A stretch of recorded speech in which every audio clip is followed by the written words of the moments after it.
rip sessions. We never get enough. Big hits, hold that card up high. Old time fun and a wild surprise. A wild surprise.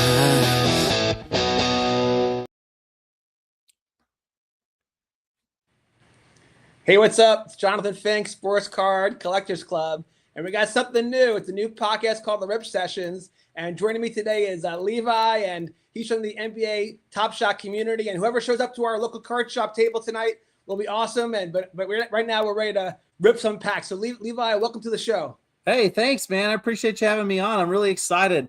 Love some of the stuff I'm seeing you doing on socials, and yeah, excited to be here. Thanks for the invite. Well, I appreciate you, but you don't even know how special you are. I'll tell you why. I have a YouTube channel, and I do like my regular posts, but I also do the shorts. And I first met you in Las Vegas a few weeks ago at the NBA Summer League event, and I took a video of you because you had a necklace showing one of your collectibles. You know, you're wearing like jewelry. It's like you're Mr. Wonderful, right? And and believe it or not, most of my videos will get like, you know, a dozen or even 100 views. Yours is over 1,000. So you've gone viral. I love it, man. That's awesome.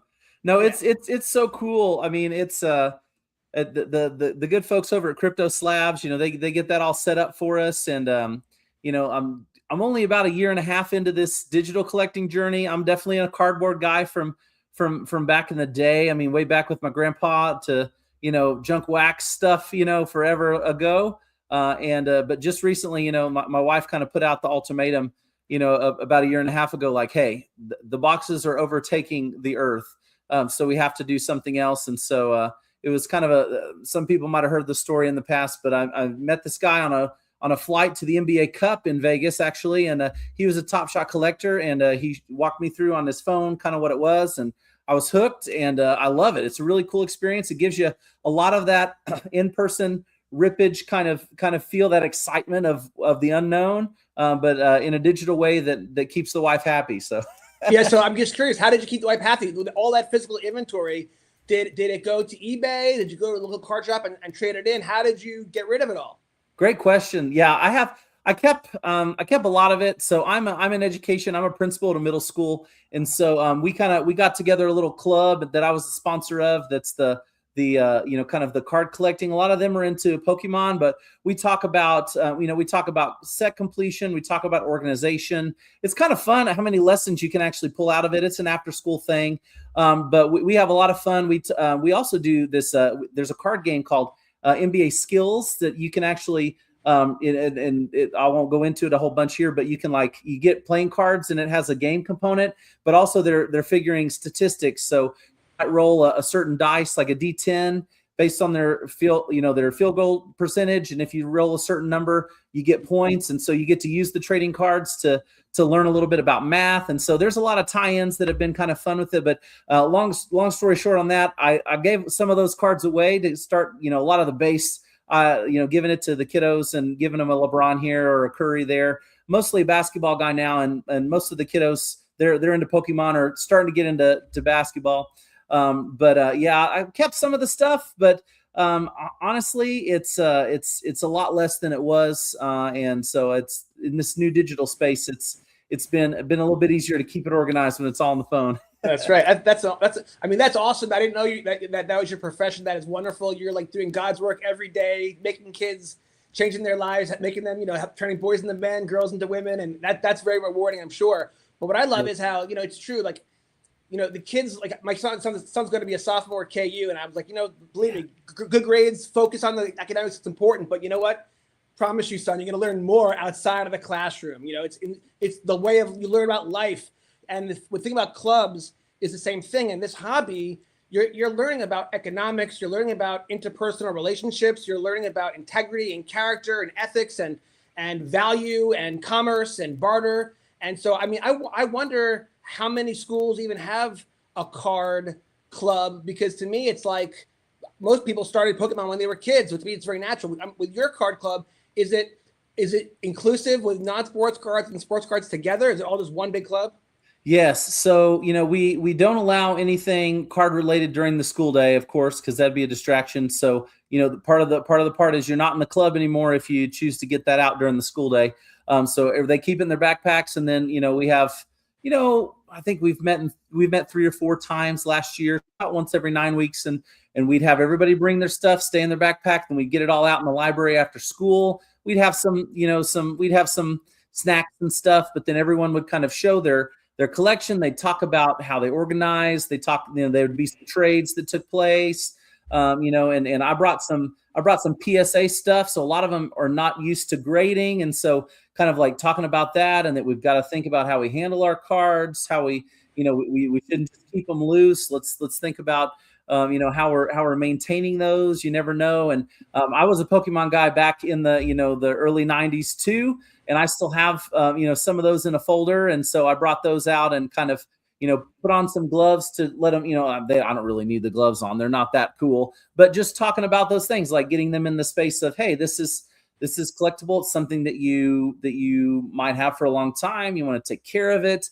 You want to value it, and then, there's just really so much you can do with there. I was amazed at the organizational side. Every kid, I had them just describe a little bit about their organization. Some were all by the type of Pokemon. Some were by the color. Some were by, the number and certain sets. And so it's really cool to dive into how you could do that and what mattered most to the kids. Do you like the, remembering when you collected it? Do you like you have a favorite, a PC, if you will? Do you have a certain Pokemon that you collect? And so it's really neat to kind of dive into where their mind went as far as organization and seeing that start to emerge in some young collectors.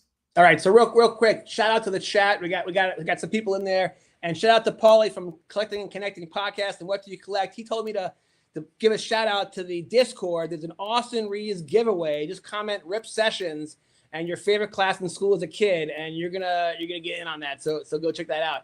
Nice. I'm just curious, Levi. So I'm actually editing a book right now called The Pokemon Gods Are Real, comparing how the cult, basically I'm super late to Pokemon. The 30th anniversary is around the corner, and it's gonna probably get a lot of press, and and my book's coming out hopefully at a great time. But the saints, the sinners, the churches, the cathedrals, the rituals, the traditions, the last block magic, all these different elements I'm fascinated with. And when I was researching the history of the hobby, there was a time when, look, it was contraband. Pokemon was banned in schools. And can you imagine being the principal dealing with, oh, this kid stole my Pokemon, and then kids are getting into fights in the bathroom with Pokemon, and then some principal had to say, that's it, I'm banning it, right? Can you imagine being in that position? So you've gotten ahead of it because you created this club and you've regulated it, right? So, but talk to me about that. I mean, do you see, can you see how that could happen again? Is there an obsession level with these kids where 30th anniversary, I know that the card prices are at all-time highs, and so a lot of these kids, you could be opening up a $4.99 pack at Target, and you could hit, a Gengar, and you're now a rich kid. So what are your thoughts on that? Yeah, I mean, I've seen everything. I mean, definitely have to have those conversations with kiddos that have it out. They'll try to sneak a trade in during math class. Can't have that. Got to learn first. We're there to learn first. But yes, I see that all the time, and especially before school. I'm not gonna. It's okay if it's at breakfast time and they're looking, as long as it's in their backpack in a way and not a distraction during the day. But I think it's pretty alive and well. I mean, I don't know. It's the different generation. I mean, I was in school whenever you look forward to that Saturday morning and you watched Ash, take on the next gym, and it was the craze of everything, and you were just getting those first series packs that were starting to emerge in the United States. And so nowadays, I think it's become so much more complex. You have all the different types. You have, it's not 150 anymore. You've got, and I don't even know the number because 151. Oh yeah, that's right. It was all about, now it's all, there's hundreds, and whether you're in the original or the next, the certain regions that have different amounts. And so I think a lot of it, and then now with VMAX and all kind of different, holo variants and those things. So kids really get excited about those grails, if you will, for them. All right. So check this out. Pokemon community is known for rumor and innuendo. It's great. It's a great part of the religion. So I actually did a Card Life Chronicles kind of video update because I had watched a video that something unthinkable could be happening for the 30th anniversary. Check this out, because Pokemon has never had to do this. I don't know why they're playing this card at this point, but if they're going to play, it's mind blowing to me. Is that they're going to be releasing this year parallels for like the core 4 characters, maybe a few others. Could you imagine like a red Pikachu or a purple, So okay, so parallels. So talk to me. Are we talking like super short print, like downtowns or like kabooms? That's how they're going to be coveted, because they'll maybe print 5,000 red Gengars total. And they print a billion of this, so they'd be so rare, but it would create a huge demand like never before, because everyone is excited for the release anyway, because people have leaked some of the designs and they're really good. But what now the next thing is that wow, they could be doing parallels, and if that's true, I think that's insane. And to me, if that's the case, then you might as well go all the way Pokemon and start doing numbered cards too. And could you imagine if they start doing colored parallels and then number them to 100, number them to 50, the pink is numbered to 5. I mean, people would blow their minds. And so to me, that's the scenario where all of a sudden the teachers and the principals are screwed, where like kids are going to be going berserk because they're already so in love with this stuff. But I can see how that would be the next level of obsession, would be creating even more scarcity. Wow, that could be insane. That's crazy to me. Like, I mean, collecting a rainbow Pikachu. I mean, can you imagine that? Like, I don't know. And I think back to, I probably got really my biggest time was when I was in, when I was later in college. So that was like the Giannis rookies were a big, like 2012, 2013, back when you could go to the local card shop here in Oklahoma City where I live. And, you could pick up a box of Prism for $200. Yeah. And there weren't a crazy amount of parallels. You're not searching for those, I don't know. I feel like there's like 25, 30 parallels now, even more. And again, haven't been cardboard in a little bit, but back then you wanted the Prism, you were looking for a red, if you got gold, anything, you were losing your mind. And then of course, black was only, only in your dreams, before breakers and before things where you could see some of those, elements. All you saw was the previous sold on eBay. So, I wonder, I want to get your take on this, Jonathan. Like, do you think that does a little transition over? Because if I were to put a percentage of kiddos that I'm talking to at my school, I'd say it's about 90% Pokemon and about 10% basketball. But that probably skews. We don't have a major league team. Oklahoma City Thunder are the only thing in town, so of course kids are gonna go towards that. But do you think that getting these parallels, that's kind of the rumor mill, like getting those maybe even numbered Pokemon, do you think that kind of maybe transitions some kids into looking at what that looks like? Because that's really historical in Panini products and top products and stuff like that on the sports side. Yeah, it's a great question. I just listened to an interview with an executive from V-Friends, right? They want to be the next Pokemon. It's the intellectual property of cartoon animal characters and all that stuff. And they're really into the numbered cards and the parallels and all that stuff. And, I think it's sort of like, it's inevitability where we're going. I mean, it's like I remember 5 years ago when I during the pandemic, when most people got back into the hobby, I was writing books, so I was not into that. But when the pandemic ended and trade shows started opening up, I started going to shows, and I think back then it might have been 90-10 sports cards. Yeah. Now there are some shows that are definitely 90-10 Pokemon. Wow. And with the V-Friends interview, the guy was saying how where are you getting your people? Are they spilling over from comic books? Are they spilling over from Pokemon? Are they spilling over from sports cards? And he actually said, it's Pokemon people are so loyal, they're not coming over. It's actually the sports card people that are coming over, because we have the numbered cards, we have the parallels, things that people who like to chase, it has that attraction. There are certain non-sports card products that don't have that stuff, and I think that people who have that gambling instinct, who like, the dopamine hit of finding something rare, it caters to that. Pokemon has not needed to do that. I don't think they still need to do that. I always thought that was their trump card, that if they ever went through a bear market recession, which has happened to them, they go through cycles, they would do that to revive the hobby. Here they are, they're all-time high in popularity. People are laying out, in blankets, at Kansas City Targets for the last 3 releases. People are getting into fights. One guy slept inside a Best Buy and they had the SWAT team get him removed because people are so obsessed. But what's happening is, I don't know if you followed the market in the last month or so, but market prices have been tanking. Yeah. And I think that's because everyone knows that 30th is coming up. Everyone's going to buy that. And it's shifting the marketplace, right? So everyone's getting, everyone wants to sell their stuff, get their cash ready to go buy 30th. But to me, that's just part of the cycle. And that probably happened at 25th and 20th too.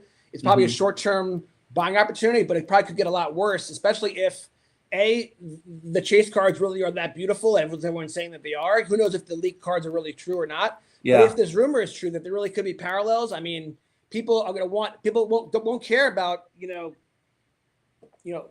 black gold. Come on, what a boring product now, right? You'll see those prices tank because it's 30th anniversary. And by the way, some say that the reason why Pokemon prices have gone up so much in the last 12 months is because there's been a lower supply because they've been printing so much 30th, getting ready for their big mega release. And so the supply's been shorter. And so you had a unique situation where supply's been short, so demand's been high, prices are rising, which creates more fever demand.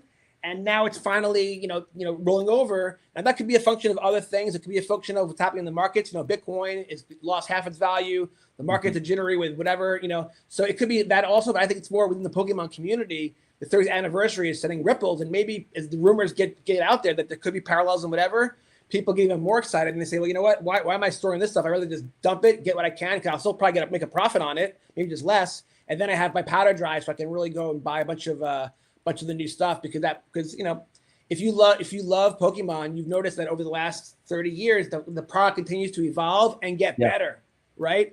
So the cards are, so even though you see guys like Logan Paul, right? He'll only open boxes that are worth like $50,000. Yeah. And he only gets excited if the card is like a $50,000 hit, right? For him. But for the normal person, I don't think it's like that at all, right? And I think most people who actually, I go to shows and I'll be next to some girl and she'll be like looking at Pokemon cards, like so intricate. I'm like, what are you looking for? And she's like, a specific artist. Do you know who this is? And I'm like, no. And then she's like, see, I found one. So like, Pokemon community is so passionate that if the designs really are more special, I think the community who loves that artistic stuff, they're going to be all over this new product. And so that's probably explains why the current price is dumping. But meanwhile, this is what happens at a local card shop. You're at a table, you're just hanging out, and sometimes ripping packs, sometimes you're just talking. So you and I, we met a few weeks ago. We haven't had a chance to kind of speak since then. So we've been just chit-chatting, but we gotta give the people what they want. We gotta probably open some packs. All right. Come on. So you're the guest. You got to go first. Do you have any physical packs? You want to rip some Top Shot first? Well, I've got a black. I might have a blaster box or two down in a storage area. I can, if you want to talk, I can go grab them. If you want to go, let's rip Top Shot, dude. Let's rip Top Shot. Perfect. Yeah. Okay, cool. Set up the next screen, and I'll give it a green light, and we'll let you rip a few packs. Then I'll take my turn. Sounds awesome. Okay, here we go.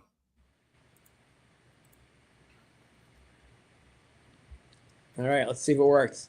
All right, it worked. Very cool. Okay, so real quick, so when you on Twitter, when you mentioned you're going to join the table tonight, you said, "Oh, I'm going to bring a box of packs." So I know about packs. I've ripped a few packs on Top Shop so far, but I'm still very, very new.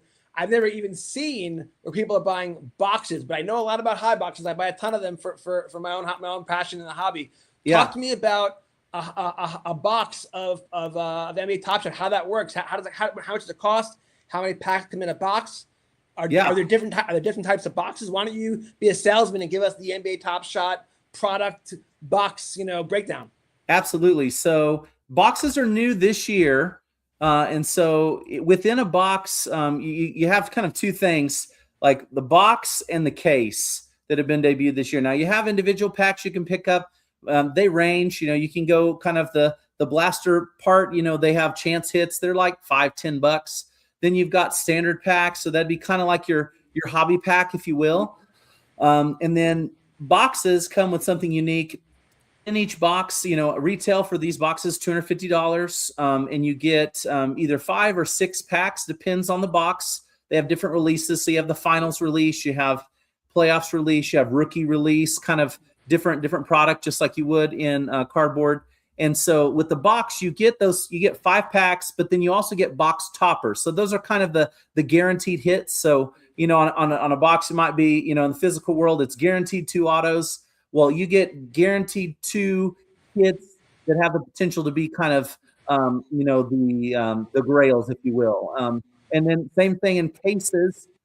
Cases usually come with premium packs, so those are kind of maybe a little bit above what hobby would be, or I don't know, maybe they should have been the hobby and the box should have been the regular, but then they usually have between 5 to 7 packs, and then they have a case topper. Those are a little pricier. They're usually about $1,500 or $2,500. So that's your national treasure slash right. That's wild. Museum collection and baseball. Now, real quick. Now, I know there's a blockchain behind everything, but like with Arena Club, like you click a button and then they tell you what PSA cards you get, and do you really know what you're getting? But apparently you do, because there's only so many packs they're going to issue.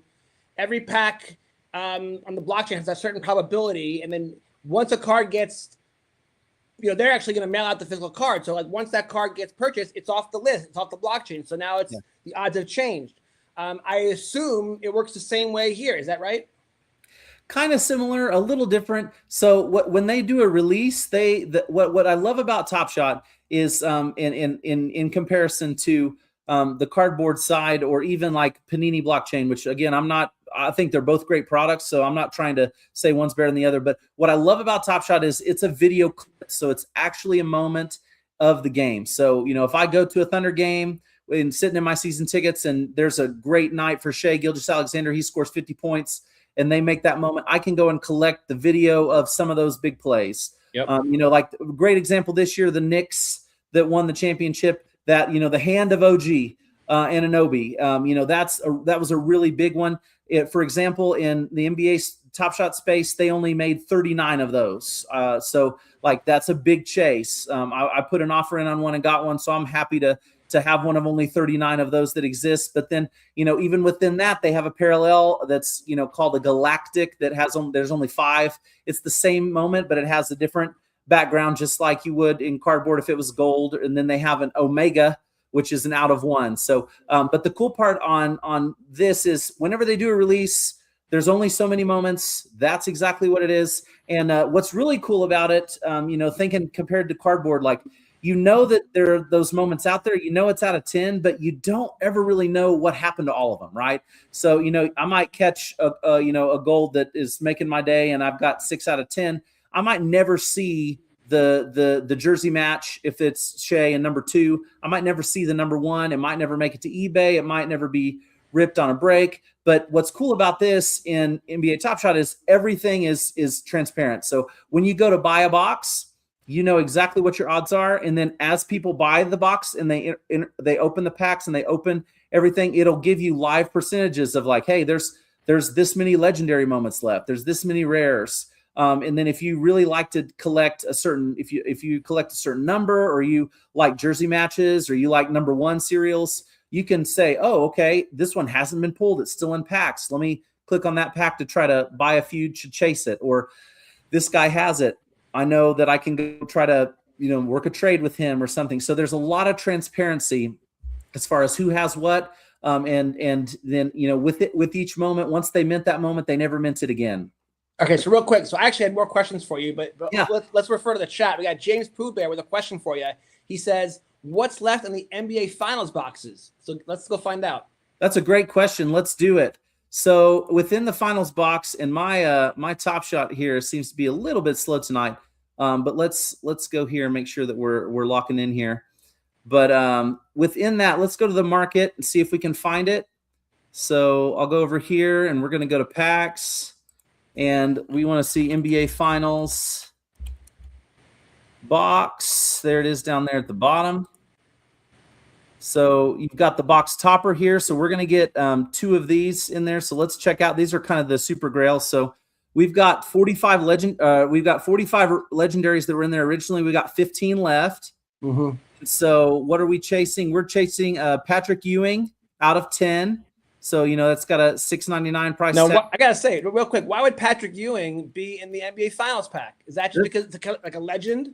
Yeah, so a legend. So they released different, like with this NBA Finals pack, there is the NBA Finals moments that are in there from the legendary side. There's going to be some other moments like video game numbers. They have different series. So as you're looking, kind of like if you're ripping cardboard and you have different types of mini sets within the set, there'll be some base set moments. There'll be some commons. And then like this one is kind of those heroes of the game. Like you might pull a Shaquille O'Neal if you're opening up a Prism pack or something. Previous finals appearances. Right. Yeah, I get it. That's cool. Yeah. And also, they're making 45 packs. They gotta, fill them up. They gotta, have some kind of like filler packs, I guess, too. That's right. So like our big chase in this is they got that hand of OG. There's one left there. The low ask on that right now is $1,600. Their average sale. That brings me to my next question. So you don't have to buy this just to appease James Pooh Bear, but James, now you know how many are left. There's 15 left, dude, out of 45. So here's my question for you. And there's not a right or wrong answer. And I think for a lot of people, the answer might change over time. But like in the hobby, generally, there's kind of this like bifurcation between are you a collector or an investor. But actually with Top Shot, I think there's a second one there. There could be a flipper because it's so much like a video game. I know when you play a lot of these like online games like Ultimate Team or whatever, so much of it is the market and buying, selling the cards and the trades and whatever. So like with you personally, where do you think you are? Do you get excited as a collector? Do you care what the value of your moments are? Are you flipping them? So give me a breakdown of like your profile as a ME Top Shot blank. Absolutely. Yeah. I'm definitely a collector. Definitely on the side of I like to buy moments, and then, without getting into it, you can lock these moments and get some extra rewards. Locking in NBA Top Shot means you're not going to trade it for 365 days. And they're going to reward you for doing so. They're going to reward you for doing so in different ways. Yes. So you can, you get placed on leaderboards. And like, for example, this year, rookies like Cooper Flagg, big rookie in the NBA. If you bought his moments and then locked them for 365 days, you got the value of those locks on a leaderboard. If you were number one on his leaderboard, you got his. That's brilliant. Really cool. And I mean, there's a lot of people that flip. I might flip a little, but very, very rare. Usually my flipping is you can go watch the live marketplace, and I can go in and pick up a moment. Maybe I say, wow, that's really valuable. Like, why is this rare selling for $7? That's cheap. I might pick it up and then throw it on there and list it. There's also some gamification of Top Shot. So with NBA Fast Break, not right now because the season's off, but there's kind of a fantasy league that you can play with the moments that you have. And if you have rare moments, you get to play your players more. Oh, yeah, I got to start doing that. That sounds awesome. It's a blast. It's fun. But there definitely are people that are on here that just flip, where you can put in an offer. And then if somebody's looking for liquidity, they'll get their offer accepted and then they'll list it right back. And there's some people that just purely collect. And then there's a whole bunch of people that just hoard packs. Like that's the part that kind of like drives me nuts, because I like to do series. So like I like to do parallels across, and I'm trying to get for the OKC Thunder, my team, I'm trying to get all of the base set with their jersey numbers. But a couple of those, they're still in packs, and I can't, the packs are either not affordable or there's none left on the marketplace for me to buy because people are just putting them on the shelf, thinking maybe of the future or I know you can buy and sell your moments. Can you buy and sell your packs too? You sure can. Yep. You can buy and sell packs as well as moments. And that's the other thing. That's the other thing too. It's really quick. If I pull something and I got a duplicate, it's about 30 seconds for me to get that on the marketplace, get that, 95% after the 5% fee. It's only a 5% fee for selling. Don't have to ship anything. Don't have to worry about it getting lost in transit. Don't have a week turnaround. I have it immediately. If someone buys it, I can put that back into either a pack or trying to complete my set or my PC. So it's very quick liquidity. It's nice. Okay, so real quick, I just want to shout out to the chat. 250 people have joined us tonight. And by the way, if it wasn't for you, Levi, I'd be here by myself, and it wouldn't be as compelling. So I thank you very much. And so, all right, let's finally get into it. Let's rip your first couple packs, and let's see how you do.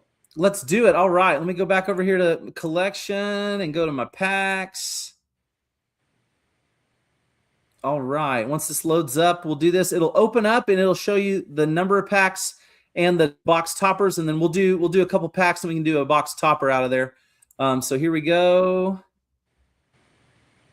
It's going to give us a little theme music, so I hope it's not too loud. Let me know, and I can crank it up, dude. Let's hear it. Oh, there you go. I want to see what Top Shot's all about. Absolutely. We'll do this one. So we're going to open up, and then it's going to show that I have these 2 box toppers and then these 6 standard packs. So let's just go in here on a standard pack here and see what we get. So we'll go to open packs. Let's see. We don't want that box topper. Let's go back. Sorry, that was a bad click on me. Let me go back to packs here. And then we're going to go NBA Finals. NBA Finals. Boom. There's packs. Did they show up? NBA Final Standard packs. Here we go. Yep. So you can see they all loaded there. And then we'll just open this one to start. All right, here we go. All right, may the pack gods be with you. Okay, so we've got 6 moments. You can kind of see that tracking up there in the right corner. So here's our first one. We'll click it. So just a base set there. So, for the Bucks, Bobby Portis. Base set's usually like a pass or a steal, Yeah, that's right. Yeah, and then you can, I won't do this for all of them, but you can click on it immediately and gives you a little description. You can watch the play, kind of see what moment is actually collected there. So nice. All right, let's go back. Now, here we go. By the way, when you open packs, do you remind? Oh, hold on, a Nick pack, Paulie. I hope Paulie's paying attention. This one's for you. Yeah, Paulie. Nick's. And the Huckapari, I always can't ever say his name right. Paulie's going to be able to say it, but yeah, 555, cool number there. I will say with Top Shot, you get a lot of people that collect certain numbers, so they might collect 555 or 888 or they love numerology. That's why I love that. I'm into that shit too. Yeah. Yeah, awesome. kind of cool. We're looking for an animation that you'll see that's a rare moment. So that'll be kind of like the parallel or the hit. Parallels you'll see on the edge. So this is another base moment. So Murray for the Trailblazers, 35-76. Okay, still common here. So Sharif. And this one's cool. If you see this little badge, that means it's a Top Shot debut. So kind of like they're not quite enough to get like a rookie card properly, but this is their first moment on Top Shot. And so all those are always out of 1,000 this season. So a little more scarcity there. Okay, and then, so here's our first parallel. So this is the blockchain parallel. So playoff moment of Cornet, 63 of 99. So this would be like like you pulled a pink prism or something like that out of 99. And you can see that reflected behind the image of the player. And so this one should be a guaranteed hit if I'm not mistaken. So let's see if we get this rare. Okay, there's the rare. All right, cool. Alexander Walker for the Hawks. So 230 out of 249 there.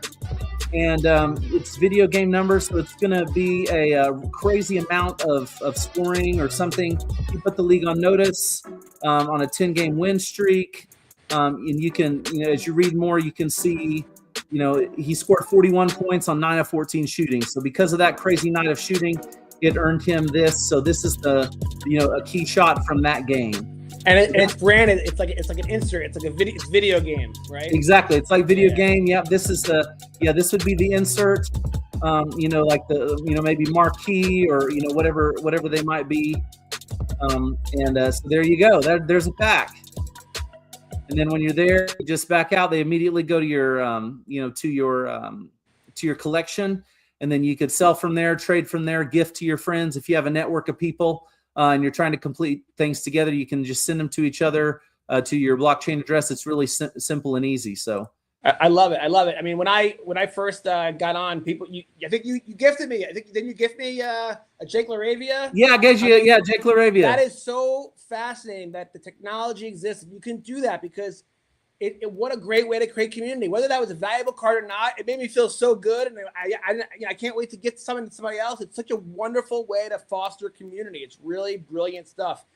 You can only do that in physical form when you're at a physical place, Yes. And yet your phone's with you all the time, even when you're physical. Because if you're in the schoolyard, you can still have your phones. And these days people are at concerts. They're doing this with more than even watching. All right, so Paulie is salivating because he knows that you have more NBA Finals packs. So let's give the man what he wants. Give him what he wants. Let's do another one. Here we go. He's still reveling in the NBA championship. That's right. He gets a year to celebrate because we're coming for it next year, Paulie. I got some NBA basketball questions for you, Levi, after you see this pack. Here we go. Absolutely, for sure. All right, we got Bulls. So Patrick Williams, 224 out of 4,000. Another base set there. You're going to get a lot of base set. Oh, now so this is a cool one. Out of 99, let's go. Out of 99, yeah. This is a special one. So this is a base set moment. So like, let's pretend it was this moment. It'll be the same one, but these are called club collections. So they're out of 99, and they'll be in the colors of the team. So yeah, they call that a color match, right? yeah, color match, exactly right. So yeah, and they're all out of 99. Some people are chasing to do the whole base set in just those club collections. So oops, skipped over one. Here we go. Let's see what we got. Hey, Thunder moment. AJ Mitchell, 3281. Nice. And then let's see for the Jazz. Okay, another comment. Elijah Harkless, 821. Again, a Top Shot debut with that. Nice logo there. So out of only 1,000. Oh, another Thunder moment. Okay, dude, you're killing it. Thunder Pack. We're liking that. Okay, and here we go. The rare, and so the rare won't always be on the last moment. You've already pulled 2 Thunders. It's already been a winning pack. You're good to go, man. This is winning pack for me. So here we go. It's giving us the suspense. It's not always at the end, but it is today. Let's see what we got. It's rare. Dunking it. Okay, so Merrill heat check. So nice little moment. Nothing bad there. You can look at this and see heat check would be like a spurt of a game that was really intense. Like he went over and he's been hitting threes, so he gets a historic home game. You can kind of read about it. He went 9 for 9 in the first half from 3, so that earned him this heat check. So, and kind of like we talked about, like if you were doing the gamification, the fantasy, because of that, you could play him 2 times during the week. Instead of just one with the base moment. So, those moments have a little bit of a little more added value towards the fantasy game that you're playing too. So right on. Awesome. All right. Let me give it a go. All right. Yeah, do it. So I was teasing the episode tonight and I did a post, what should I rip? Should I rip Topps Chrome football or V-Friends, or as we come on, Pokemon? Yeah, and then NBA hoops, and so we're gonna get to all 5. Let's do it. And then I have other stuff too, but I think for the first round, we'll give it a go. Let's start with some NBA hoops. Sounds good. Yeah, so I had written a first draft during the pandemic called the Basketball Gods Are Real. I also wrote the Soccer Gods Are Real, and it was like time for one of them to start getting ready to go because I'm almost done with Pokemon book, right? Mm-hmm. And I was like, you know what? Let's see who wins. If the Soccer Gods win or the Basketball Gods win, they're gonna fight for me to write to pen this book. And the World Cup came and went, and I live in Kansas City. We had the World Cup. Yeah. I did not get to go to one game. Tickets were way too expensive. I was hoping for a miracle or an invite or some chance to go, and it did not happen. And then out of nowhere, Paulie invites me to the Summer League for NBA Top Shot, and I was like, the Basketball Gods Are Real, So we went. And honestly, that whole weekend really did impact me because, when you go to the Summer League game, then you spend a whole day going back and forth in the Cox Pavilion and you watch all these games. And my son, is a freshman at KU, so I really watched a lot of KU last year, every game actually. And Melvin Council Jr. is playing, Hunter Dickinson on the same team. I'm in the 5th row. So I got so jazzed for basketball that I literally have printed out the draft. I'm getting ready to work on it. I've been saving stories since the pandemic, so I have a lot of work to do. But my goal would be, to get that book out by NBA Top Shot, something like next year would be the goal. But the point is, I collect jerseys, right? I have tons of soccer jerseys and baseball. Awesome. And I don't have any basketball, and so I bought my first Anthony Edwards jersey today. Okay. When I write, I like to kind of channel the gods, And I literally been buying. I had to buy packs too. Got to please the pack gods. So I bought 2 mega boxes today, 2021 and 2022 with Luka from the Mavs on the cover. Yeah. I bought mega boxes today. I'm gonna rip those on camera down the road. But so now I'm all in on basketball. I almost wore my Edwards jersey tonight, but I thought that'd be too gesture maxing, Hey, I think it's awesome. Yeah, but so NBA Hoops is one of those products where it's the low cost product, right? But this season, this version is so good because as you'll see, every base card is supposed to be paper, right? Yeah. But they make they're not chrome or prism where they feel heavy and thick. Mm-hmm. But you'll notice they all have a prism chromium shine to them. That's so to awesome. me, they're more than base cards. This is a Jason Tatum NBA highlights. So quick, so I'll open this pack, but let me tee up the question for you. Yeah. who has the best starting five now in the NBA? Is it, dare I say, the Philadelphia 76ers? What do you think about that? Yeah, that starting lineup. I was LeBron to the 76ers was not on the bingo card. Look at that. Right. That's nice. Right. Looking good. It was not on the bingo card. I mean, I've been giving crap to the East for a long time because I felt like the West is superior. Not saying that we win every championship. It's not true. But they've been dominant. They have been. Talent pool wise for the past 10 years, I'd say. I don't know if that's the case right now. Look at that. That's a nice Raptors moment there. Or Raptors. Yeah, that's I love that sheen around the edge. That's really nice. Yeah, these are beautiful cards, man. I'm telling you, this is an undervalued product, and like it costs, I think, $25 a blaster. So it's like a low cost flagship kind of product. And to me, this is the problem. Like everyone's so worried about the price of inflation and the price of cards getting more and more expensive and wax and all that. But you know what?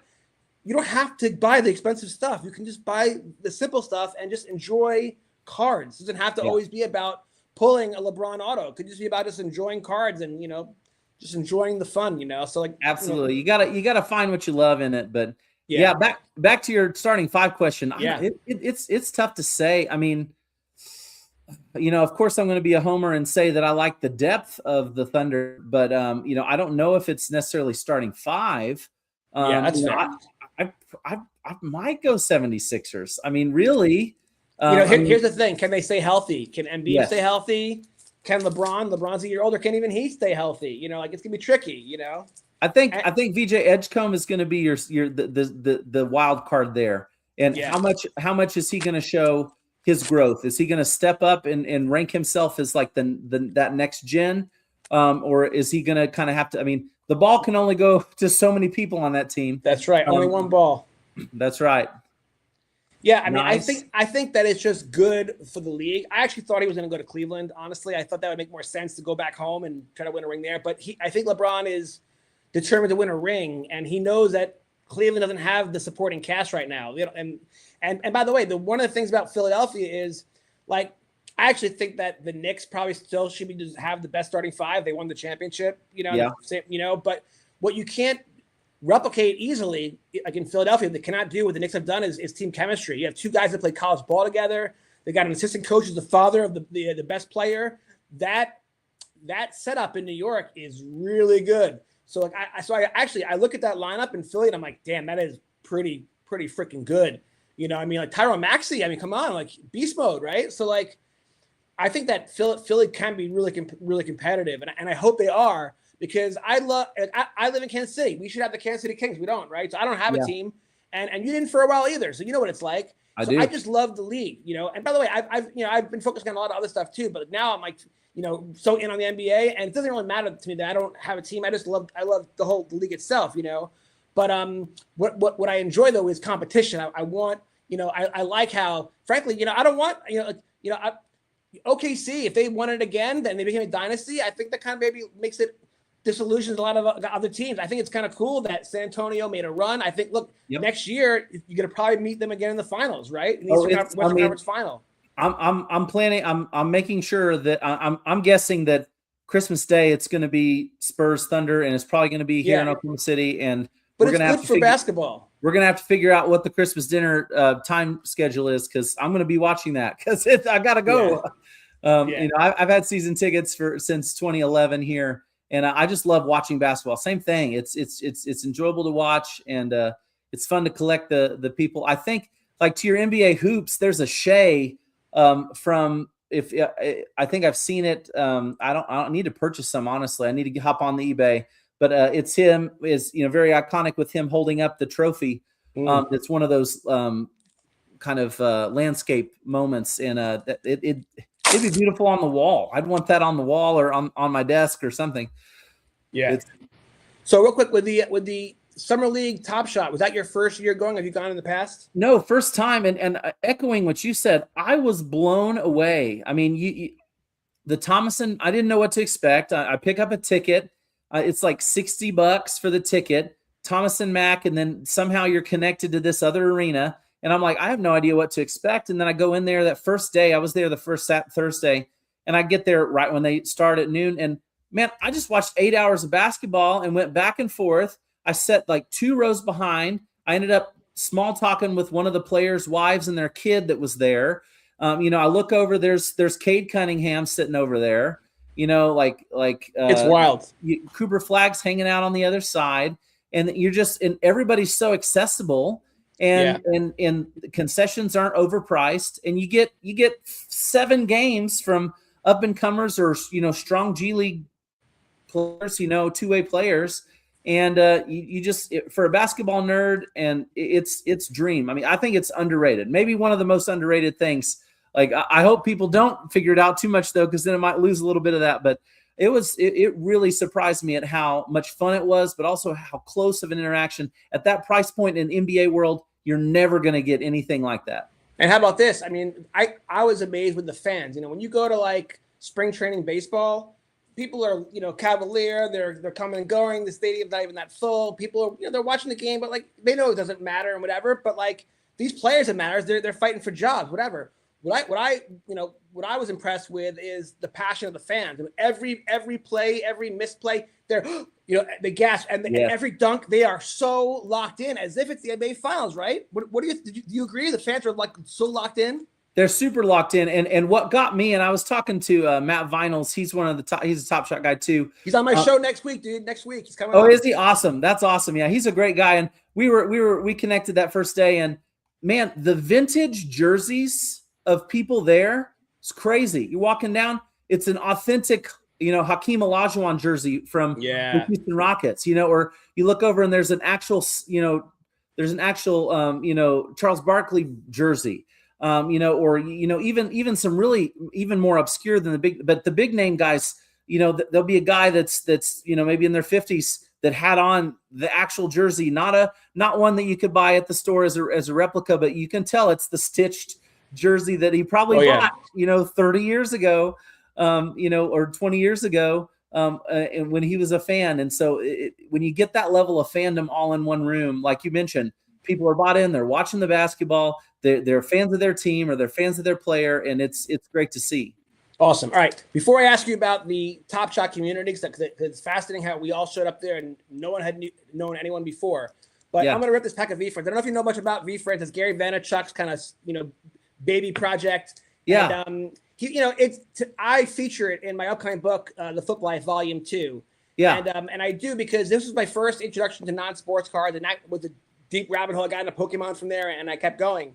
But what I like about this is, Pichu, Charizard, who knows, whatever. These characters have any like true redeeming qualities? I don't know. Maybe they do. They're just entertaining. He's a wizard. He's a dragon, whatever. With this product, what Gary Vee was trying to do is like he's a self-help guru on the internet, aside from his day job stuff.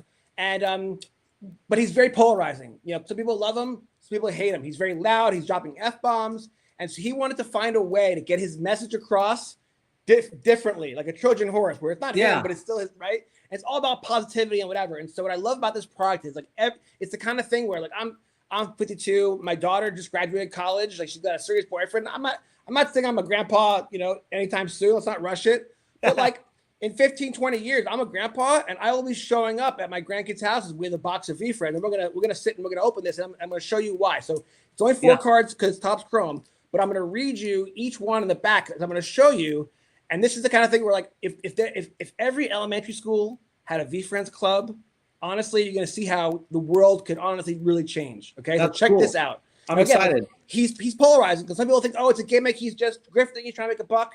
No. This is brilliant stuff. I dedicated the book to Gary Vee. I just mailed him and the president of V-Friends copies of Volume 2. So I'm curious to see if they reach out to me because, I'm so impressed with it, and I'm proud because, the truth is, I'm sure a lot of the Marvel characters, there definitely are redeeming qualities. They're heroes. They're doing good things and whatever. But that's needed in the world, right? Kids need superheroes to look up to, especially in a world where we have every Disney kid becomes a pop star and in a thin little skirt. Like we need wholesome role models. We have so many sports athletes that fail us, and so like what I love about it's funny, and as far as investing, the very very lucky Black Cat 101 just sold for $132,000 this week, and that's as much as Otani goes for. Like it's one of the biggest card sales of the year. and that's going to give them a lot of notoriety and whatever, and it shows how like it's got investment potential. Yeah. So people will chase it now probably because of that. But I love the commons because each card has a message. So check this out, right? Yeah, cool. Okay, the first one is a Radical Rabbit. Now on the back, it has his competitive advantage. Now I do believe there is a TCG game, and they have a comic, and they also have a cartoon now. So he's really building a brand. I think his dream is to have like a his own like theme park. Okay, so Radical Rabbit, competitive advantage, leaps over obstacles with bold confidence and 80s cool. All right. Nice. Okay, so he, by the way, so in the first, he started out as NFTs, by the way. And then when it hit Topps Chrome last year, there was 100 characters. This year, I think there's 200. So there's some recurring characters and there's a lot of new ones. And that's cool. He's even introduced the villains from the comic books now. So here's one of the villains. I think even the villains might have redeemable qualities. We'll check this out. Ready? So here's a befuddled burglar. All right. And his competitive advantages: fumbles every escape, but uses the surprise to learn something each time. So even the bad guys are kind of like good. I like it. Passionate parrot. Uses passion to fuel hard work, and hard work is now good stuff. Uses passions to fuel hard work, and hard work is how good stuff happens. Okay, got it. And the last one is I like that alliteration too on like the it matches the letter. That's cool. I like that. And by the way, this is a bus package, so it's 4 commons. But to me, it's never a bus because you're sitting with your grandkid and you're teaching him about the hotshot hornet, whose competitive advantage is never hesitates to take the shot. Like Steph Curry, man. There you go. What does Wayne Gretzky say? You miss 100% of the shots you don't take, right? Something like that. All right. That's cool. So those are all the packs that I promised the viewers. Nice. We got 9 minutes to go until we reach the hour mark. So do you want to rip some more packs and then I'll finish it up? Yeah, let's do it. I'll rip. Let's rip one more pack and then we'll do a box topper. See if we catch something big. All right, cool. By the way, this chat room has grown. We're now at 758 people. So everyone, dude, thank you for joining us. We really appreciate it. The first episode, Levi, thank you so much for doing this. It's awesome. Absolutely, man. Thanks for having me on. And by the way, Paulie has a chat community with a bunch of the Top Shot, YouTubers and stuff like that. And he just put it out there, and you were happy to join. And so I'm thrilled you do. But you did. But the cool thing about this community is how it starts virtual, right? You're meeting people online. Then you go to these events in Vegas. And I don't know about you, but wasn't it like you've known these people forever? Talk to me about your experience about showing up to a place you know nobody, but yet within 15 minutes you feel like you're part of a community, you're like part of a fraternal order. Absolutely, it was really cool. I mean, because some of the guys I knew more, some of the guys and gals I knew more from their username, not really seeing their face. Some people, that like Banana Mac. Yeah, there you go, Banana Mac. Yeah, right? You see her on stream a couple times, but then when you get to talk and actually have conversations about life and beyond just Top Shot, same thing. Colton, really awesome guy. That the list goes on. Even Paulie. You see Paulie in a lot of podcasts. You see him, all over doing great things with collecting and connecting. But then to get to talk to him and give him a handshake and have a pizza with him, have a drink, like those things are really cool. I mean, look, it's cool Paulie, I'm forever grateful to. He put me on the map. Before my book, right when my book came out, he found me. I found him on Twitter, and he had me on one of his first. Actually, my first show ever was me and 2 Top Shot executives. And I knew nothing about their product, but Paul was like, "I just got to get you on. I love you, dude." And I mailed him the book. He loved my book. Yeah. And then it took some time for me to realize that, I got to start put myself out there. I spent a lot of time writing books, not a lot of time selling the books, And it was Paulie who offered me the show. And he said, "You should do a show." And then when we did it got off to a great start. When I saw him in Vegas, he's like, "I want to do more with you." And I was like, "All right, nothing came up." And then I came home, I went for a walk, and then this idea came up, and then the Car Life Chronicles came up. And I think that no one is doing this, like the idea of like a community just getting together to rip cards once a week together, like, a virtual local card shop. So I didn't know if people would show up, and if they don't show up, I would just rip cards myself. But we had great time tonight. But could you imagine if next week, if Banana Mac is here and Paulie's here, everyone's traveling for the national, but this could really be a fun community, and we'll find out how many people we could add to this thing. I want to max it out. We'll maybe get to 100. Who knows? It'd be a blast. I mean, I love it. I mean, we've talked about this a little bit before we got started, but I'm ripping an NBA Top Shot pack every single day of the year, Right. in 2026, and it just was an idea that came to my brain back in December. And I mean, I'll rip a pack on the stairs. I'll rip a pack in my garage. I'll rip a pack with my daughters, picking them up from school, like just wherever, whatever. You don't have to hit anything. Again, like you mentioned, as you ripped that last pack, that was really cool product. We need to talk more later about that. I'm really curious about that product. I have some ideas with the collecting club at the school, but it is that community, and whether it's who you're in person with, your family, your friends, your kids, and then branching it out to Twitter, X, being able to connect with people and post and interact in comments and see them rip, or they'll share a moment that they pulled. It really is awesome. It gives you that card shop feel that I think we've all had. Yeah. But it gives you that really, at 6:00 at night, at 7:30 in the morning when you're waking up, you can check the stream. Did somebody decide, to go through and rip a couple packs last night? Did they hit something? You get a lot more of those interactions that you would get, on those Saturdays. If you had Saturdays like I did, going to the card shop and everyone took their turn opening packs and everyone celebrated as they opened them. Where can everyone find you on social? I know you're on Twitter, on Instagram. What are your handles so everyone can check out your stuff? Yeah, absolutely. So at OkieKid09 will get me everywhere. And Levi Dobrinsky is my name. I just go by my real name because I'm just a real person. And mostly on X when it comes to Top Shot, and then on Instagram as well, and a little bit on YouTube. Not as much on YouTube, mostly on X. So yeah. Yeah, I hope all the kids at your school appreciate how cool their principal is. I'm just saying, you're awesome. Hey, that's awesome, man. I appreciate it. All right, let's give the chat what they want. Let's see what we got here on this pack. All right, I'm really hoping we can get, maybe a special cereal or, some kind of cool parallel. Let's see what we got. Oh, let me go this first one. I'm rooting for the New York Knicks to show up. Oh, yeah. Oh, okay, another club collection there at the jersey match. Out of 99, that's cool. Out of 99.75, Levert. All right, Pistons base, Kevin. 12.79 of 4,000. Kyle Anderson, 38.46. 8.93. Another one of those Top Shot debuts, only out of 1,000 there for Harkless. Oh, another Thunder moment. What do we got? Okay, nice. Jalen Williams, 83. I like that low serial. That's nice. All right, let's see what rare we got here in the back. What are we going to catch? All right, another Heat check. Duncan Robinson. Okay, 244 of 249. So not bad. Nice little rare. Check there. I will share something for people that are watching that might not know about Top Shot fully as I navigate over to the box topper. Is what I really love about it. You get those common moments. They've really devoted to scarcity. So, last year there were 8,000 of those in each release. Now there's 4,000. So they're trying to get it more scarce. But what's really cool is, I don't know if you've been there probably, Jonathan, like for me, I can't just throw away base. Something within my heart does not allow me to throw it away. I will save it in a box somewhere and wait until I get the right kid that I can give it to, or take it to the LCS and let them repurpose it or something. There's value in it. Somebody's going to have fun collecting it, and I want to share that, not toss it. And what I love about Top Shot is you can go in here, like some of these base that I have 6 or 7 of, you can actually burn them. So when you burn them, it eliminates that serial number for eternity. It's gone.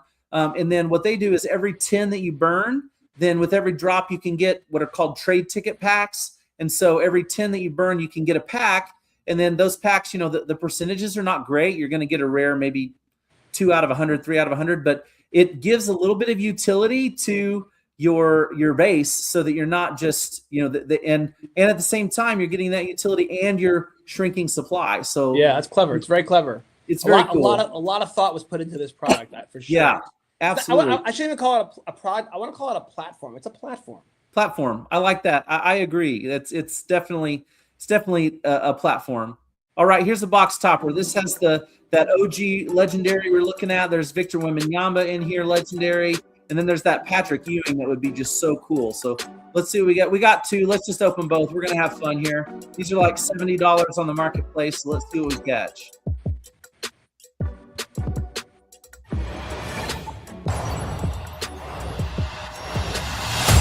All right, Kamara. So that's not really a big hit there, 89 of 249. So kind of a little bit of a bust there, but still video game numbers rare, so not bad. You have to have the bust because that's how you appreciate the big hits, because it's all about perspective. That's right. Exactly right. Okay, let's see what we got here. This is the other one. So usually they're bound. I think it's random. I don't know the algorithm, but it seems like if you get a bust, you kind of get one that's pretty cool on the other one, or not great. That would be interesting if it's a kind algorithm. I'm curious. That might be a benevolent algorithm. Might be a question for Matt if he's coming on. That I'm curious. I'm going to ask Matt Miles about that. Yeah, here we go. Let's see what we got. Double bust. That's okay. Sengun, 88 of 249. I do like that 88, though. That's pretty cool. So yeah, and it's cool. It lets you. Another thing too is, like of video game numbers, I completed that set, so I've got all 20 of Sengun. I've got 17 of 34 moments that exist on the platform of his. So it gives you some cool, some cool metrics that you can do to really see. If you're collecting a certain player, and it builds that set kind of mentality, and then you can come in and click on your sets, and you can see how close you are to completion, and look at them. It's pretty neat, man. It really is a lot of fun. Well, Levi, don't open up any more packs tonight. You know why? Because we're at the 1 hour mark, and I want you to save them, because Paul even said to me, maybe some people will become recurring guests on your show, Rip Sessions. I thought, well, that would be awesome. So Levi, in 2 weeks, we'd love to have you back if you want to do it. We'll probably we'll have Nana Mac and Paulie on. We can have a little NBA Top Shot crew hang out. So I like it. I'm going to look in my storage boxes there. I've got a few blasters that I put away from a couple years ago. Mike, let's get them out and open them up. They've been waiting in there. So that's awesome. Yeah, Levi, I just want to say thank you so much for joining me. You made the first Rep Sessions podcast a huge success. So I just want to say let's do it again soon. And Levi, you take care. God bless. Awesome. Thanks, Jonathan. Appreciate you guys. Rip Sessions, we never get enough. Big hits, hold that card up high. Old time fun and a wild surprise. A wild surprise.